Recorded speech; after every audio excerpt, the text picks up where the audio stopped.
আজ আমরা এমন একটা বিধানসভা কেন্দ্রের কথা বলবো, ডোমকল।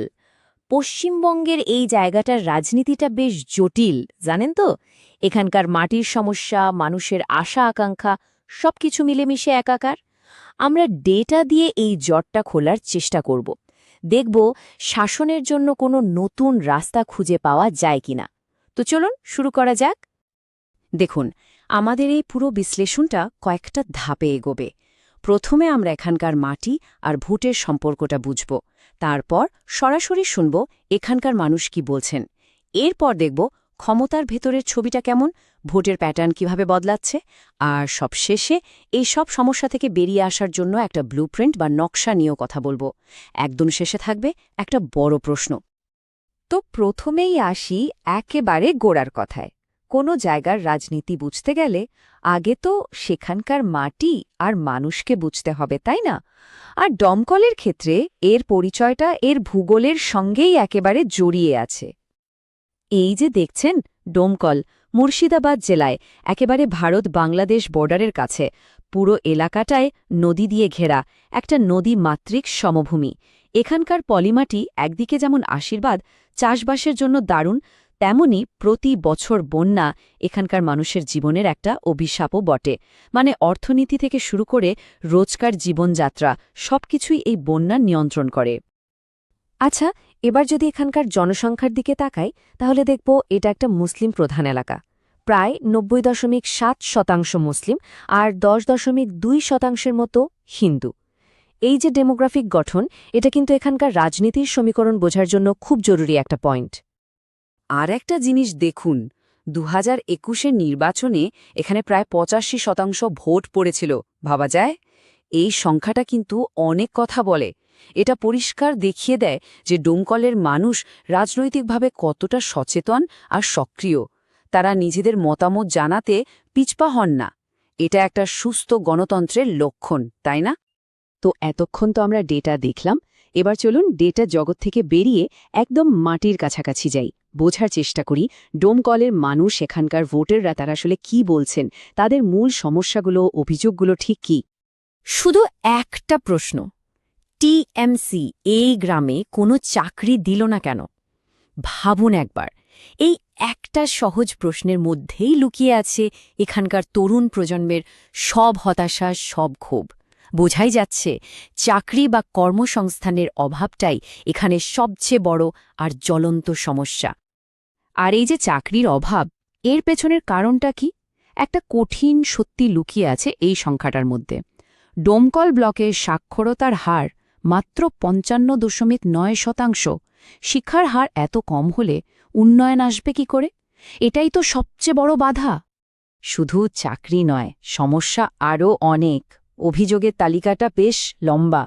দেখুন, রাস্তাঘাট মানে NH-34-এর যা অবস্থা, প্রতি বছর বন্যার বাঁধ ভেঙে যায়। আর তার ওপরে ফ্ল্যাট ট্যাক্সের নামে দুর্নীতি। চাকরি নেই, তাই যুবকরা বাইরে চলে যাচ্ছে। জিনিসপত্রের দাম বাড়ছে, রেশনের চালের মান খারাপ, আর তার সাথে তো কাটমানি কালচারে অভিযোগ আছেই। সব মিলিয়ে মানুষের মনে একটা গভীর অসন্তোষ তৈরি হয়েছে। আচ্ছা, মানুষের কথা তো শুনলাম, এবার একটু ক্ষমতার কেন্দ্রের দিকে তাকানো যাক, তাই না? ডোমকলের যিনি বর্তমান বিধায়ক, তৃণমূল কংগ্রেসের জফিকুল ইসলাম, তার শক্তি কোথায় আর দুর্বলতায় বা কী? চলুন একটু বিশ্লেষণ করে দেখি। দেখুন, এই SWOT অ্যানালিসিসটা একটা ইন্টারেস্টিং ছবি তুলে ধরছে। একদিকে ওনার শক্তি হল রাজ্য সরকারের সাপোর্ট আছে, লোকাল অ্যাডমিনিস্ট্রেশনের ওপর কন্ট্রোল আছে, আর দলের একটা মজবুত নেটওয়ার্কও আছে। কিন্তু অন্যদিকে দুর্বলতার দিকটাও বেশ গুরুত্বপূর্ণ, যেমন দুর্নীতির অভিযোগ, এমনকি সিবিআই রেডও হয়েছে। একটা সিন্ডিকেট রাজের ইমেজ তৈরি হয়েছে, যেটা আসলে তোলাবাজি বা এলাকা নিয়ন্ত্রণের কথাই বলে।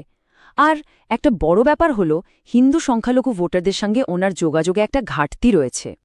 তো এটা তো গেল বর্তমান ক্ষমতার ছবি। এবার চলুন একটু পিছনে ফিরে তাকাই, দেখি সময়ের সাথে সাথে ভোটের প্যাটার্নটা এখানে কিভাবে বদলেছে। এটা দেখলে বোঝা যাবে রাজনীতির হাওয়া কোন দিকে বইছে আর পরিবর্তনের সুযোগটাই বা কোথায়। এই চারটা দেখুন একবার। ২০১৬ আর ২০২১-এর মধ্যে কি অসাধারণ পরিবর্তন! তৃণমূলের ভোট শেয়ার ৩৩% থেকে লাফিয়ে সোজা ৫৬.৫%। মানে প্রায় দ্বিগুণ।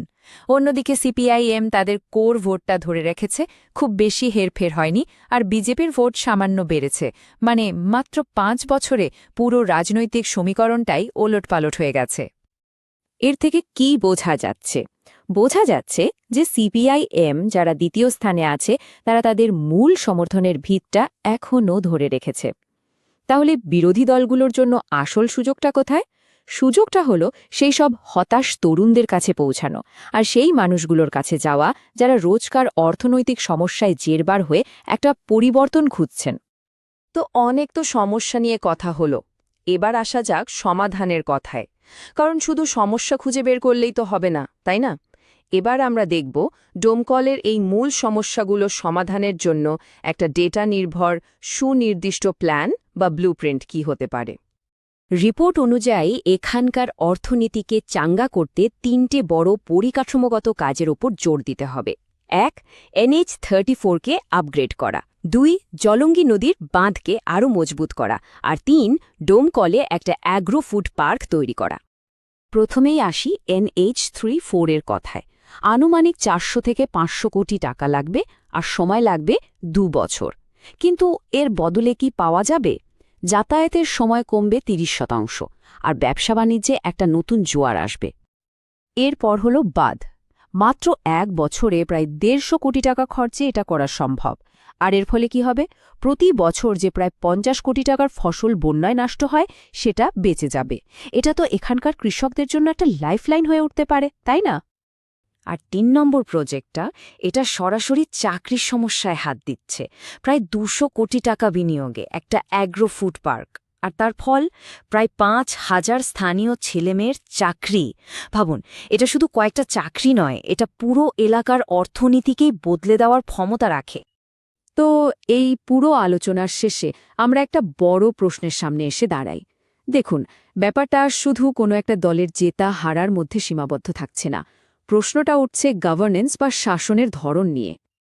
এই পুরো বিশ্লেষণটা আসলে আমাদের সামনে দুটো রাস্তা তুলে ধরছে। একটা হলো পুরনো দিনের রাজনীতির রাস্তা, আর অন্যটা হলো একটা ডেটা নির্ভর গভর্নেন্সের রাস্তা, যেখানে লক্ষ্য হলো এমন কাজ করা যার ফলাফল মাপা যায়। মানে মানুষের আসল সমস্যাটা খুঁজে বের করা, আর তার জন্য একদম নির্দিষ্ট সমাধান তৈরি করা। তাহলে শেষ প্রশ্নটা এখানেই। গভর্নেন্স বা শাসন কি আদতে একটা ইঞ্জিনিয়ারিং প্রবলেম, যেখানে সঠিক তথ্য, সঠিক ডেটা আর সঠিক ডিজাইন দিয়ে মানুষের জীবনের মান সচমুচ উন্নত করা যায়? এই প্রশ্নটা কিন্তু শুধু ডোম কলের জন্য নয়, এটা আমাদের সবার ভাবার জন্য রেখে গেলাম।